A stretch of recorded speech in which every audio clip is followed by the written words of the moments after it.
बघणार आहोत मार्केटमध्ये मिळतो तसं टी स्पॉन्ज केकची रेसिपी दाखवणार आहे मी तुम्हाला।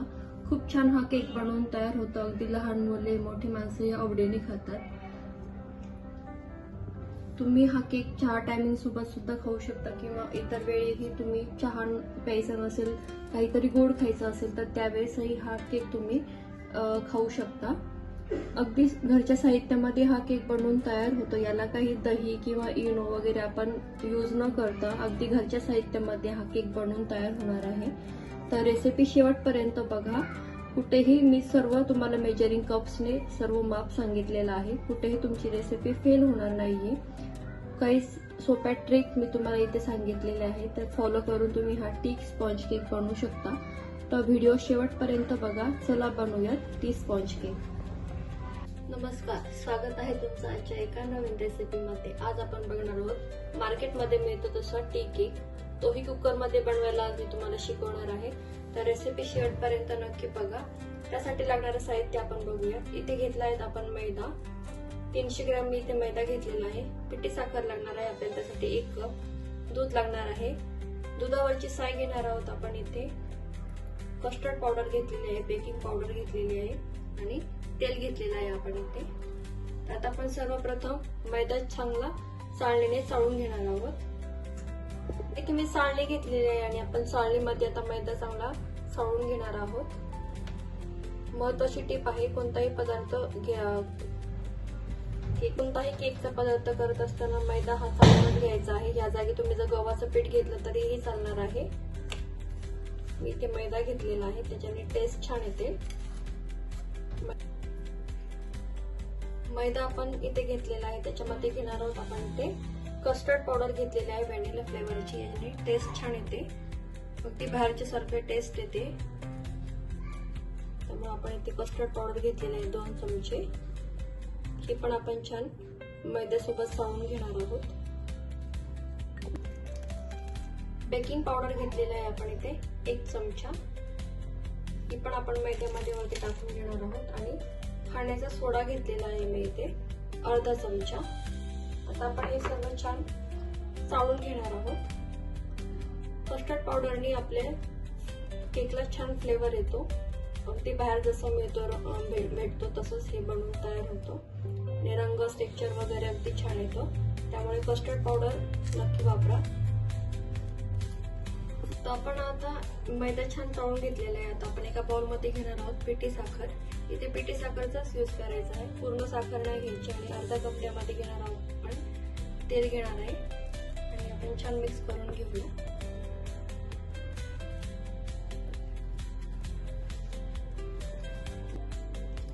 आपण इथे तेल आणि साखर छान हे मेल्ट करून घेतलेले, असं एकजीव करून घ्यायचं आहे सर्व। तुम्हाला पाहिजे असेल तर तुम्ही इथे बटर किंवा तूप वगैरे पण वितळून घेऊ शकता, पण मी इथे तेलाचाच वापर केलेला आहे। त्याने असं टेक्स्चर छान येतो, असं कोरडा कोरडा केक लागत नाही, अगदी शेवटपर्यंत तो मऊ राहतो। असं आपण छान एकजीव करून घ्यायचं, अशा पद्धतीने कन्सिस्टन्सी झाली पाहिजे त्याची।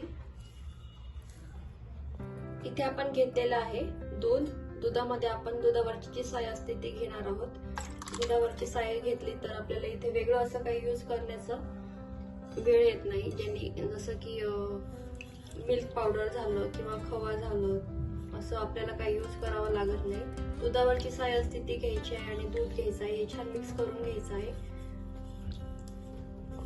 तर आपण हे साखर आणि तेलचं जे मिश्रण घेतलं होतं आपण हे दुधामध्ये छान मिक्स करून घेणार आहोत।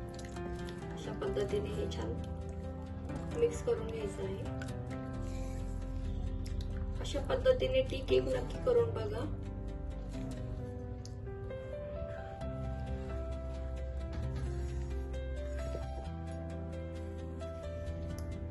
पण ज्या भांड्यामध्ये केक बनवणार आहोत त्याला आपण असं तेलाने ग्रीस करून घ्यायचं आहे। त्याच्या तळाशी असं तेल लावून घेणार आहे।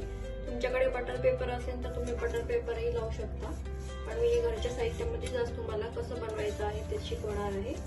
जसं आपण पूर्ण बाजूने असं तेल लावून घेणार आहोत भांड्याला आणि आपण याला असं थोडंसं मैदा डस्ट करून घेणार आहे। अशा पद्धतीने असं मैदा सर्व बाजूने असा डस्ट करून घ्यायचा आहे थोडासा, जेणेकरून केक आपला तळाशी चिकटणार नाही। डस्ट करून घ्यायचा आहे। आणि एक्स्ट्राचं जे असेल ते काढून घ्यायचं आहे. बघा अशा पद्धतीने आपण हे डस्ट करून घेतलेलं आहे.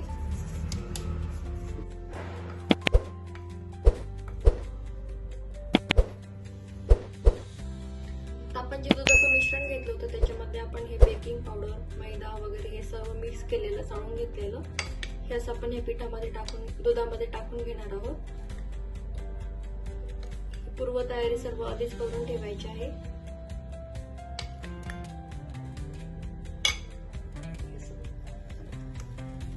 याचं छान मिक्स करून घ्यायचं आहे.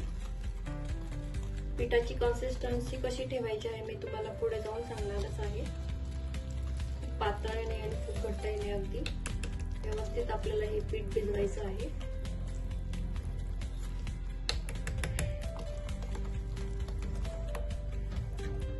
टुटी फ्रुटी घेतलेली आहे आपण इथे आणि त्याला थोडंसं मैदा डस्ट करून घेतलेला आहे.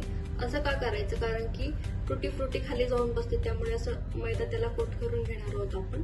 आणि इथे आपलं बॅटरही छान बनवून तयार झालेलं आहे. बघू शकता तुम्ही, आपल्याला पिठाची कन्सिस्टन्सी अशी ठेवायची आहे. यापेक्षा पातळही नाही आणि यापेक्षा घट्टही नाही, अगदी असेच आपल्याला हे पीठ ठेवायचं आहे.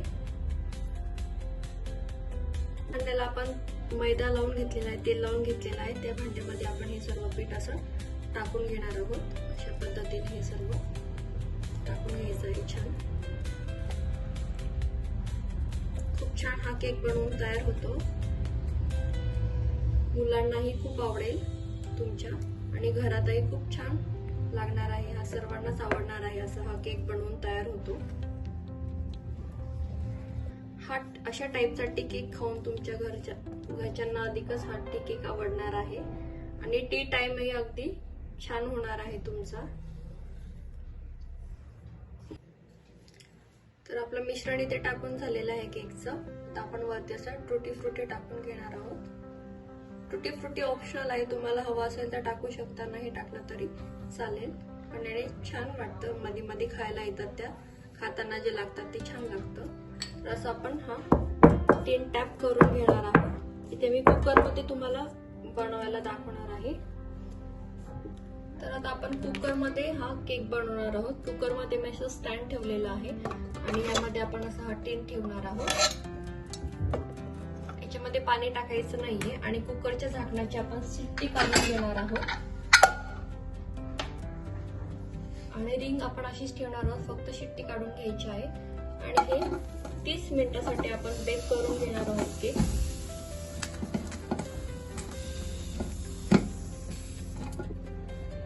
तीस मिनिट झालेले आहे. आता आपण चेक करूया आपला केक कसा झाला आहे. वाव, किती छान आपला केक बनवून तयार झालेला आहे. बघा किती छान आपला केक इथे बनवून तयार झालेला आहे. टी स्पॉन्ज केक आपला इथे बनवून तयार झालेला आहे. टी केक म्हणू शकतो आपण याला. हा आपण चहा बरोबर वगैरे खाऊ शकतो, खूप छान लागतो. लहान मुलांना अगदी आपण घरी बनवलेला केक बनवून देऊ, खाऊ घालू शकतो. बाहेरून विकत आणण्यापेक्षा आपण घरीच बनवा असा केक आणि आपल्या लहान मुलांना, मोठ्या घरच्यांना खाऊ घालू शकतो असा केक. 30 मिनिट झालेला आहे. आपला केक छान बेक झालेला आहे. टी स्पॉन्ज केक आपला छान इथे बनवून तयार झालेला आहे. तुम्ही बघू शकता याला रंग, टेक्स्चर किती छान आलेला आहे. तर आपण हे डिमोल्ड करणार आहोत. त्यासाठी आपण 15 मिनिट हा छान थंड होऊ दिलेला आहे आणि आपण असं चाकूच्या साह्याने असं साईड ओपन करून घेऊयात. बघू शकता किती छान आपला केक इथे बनवून तयार झालेला आहे. हे बघा, रंगावरून तुम्हाला समजलंच असेल किती छान आपला हा टी स्पॉन्ज केक इथे बनवून तयार झालेला आहे. हे बघा किती सॉफ्ट हा झालेला आहे. वासही खूप छान येत आहे टी स्पॉन्ज केकचा. तर आपला टी स्पॉन्ज केक इथे बनवून तयार झालेला आहे. तुम्ही बघू शकता याच्यामध्ये आपण दही, इनो किंवा मिल्क पावडर याचा काही यूज न करता आपण किती हा छान केक बनवून तयार झालेला आहे. लहान मुले आवडीने खातील किंवा मोठे वयस्कर लोकही असतील त्यांना क्रीमचे केक आवडत नाही तर तुम्ही असा केक नक्की बनवू शकता. खूप छान हा केक बनवून तयार होतो. यामध्ये आपण कस्टर्ड पावडरचा यूज केलेला आहे, त्याने आपल्या केकला छान टेस्ट येते. सो रेसिपी नक्की ट्राय करा. व्हिडिओ आवडल्यास लाईक, शेअर, सबस्क्राईब करायला विसरू नका. आपल्या रेसिपीज बघत चला, खूप छान छान रेसिपीज मी तुमच्यासाठी घेऊन येणार आहेत. आपल्या चॅनलवरती नवीन असाल तर लाईक, फॉलो, शेअर करा. आता मी तुम्हाला केक कट करून दाखवते. तुम्ही बघू शकता आपला केक किती सॉफ्ट इथे बनवून तयार झालेला आहे.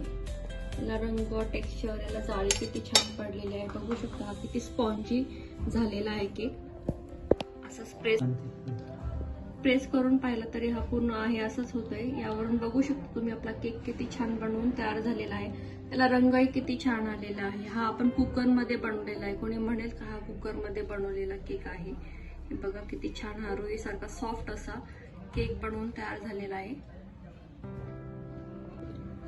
हे बघा आपला हा टी स्पॉन्ज केक किती छान बनवून तयार झालेला आहे. बघू शकता तुम्ही, व्हिडिओमध्ये दाखवतो त्याप्रमाणे. रेसिपी अगदी सोपी आहे. रेसिपी नक्की ट्राय करा. आणि माझ्याकडे असा एक बॉक्स होता तर मी याच्यामध्ये असं अरेंज केलेलं आहे. हे दिसायला छान दिसतं. आणि आपला केकही बघू शकता तुम्ही किती छान बनवून तयार झालेला आहे. जाळी किती छान आलेली आहे, रंग किती छान आलेला आहे, टेस्टही अगदी छान झालेली आहे.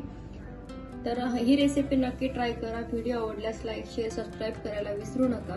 पुन्हा भेटूया अशाच एका छानशा सोप्या रेसिपी सोबत. तोपर्यंत मस्त राहा, आनंदी राहा.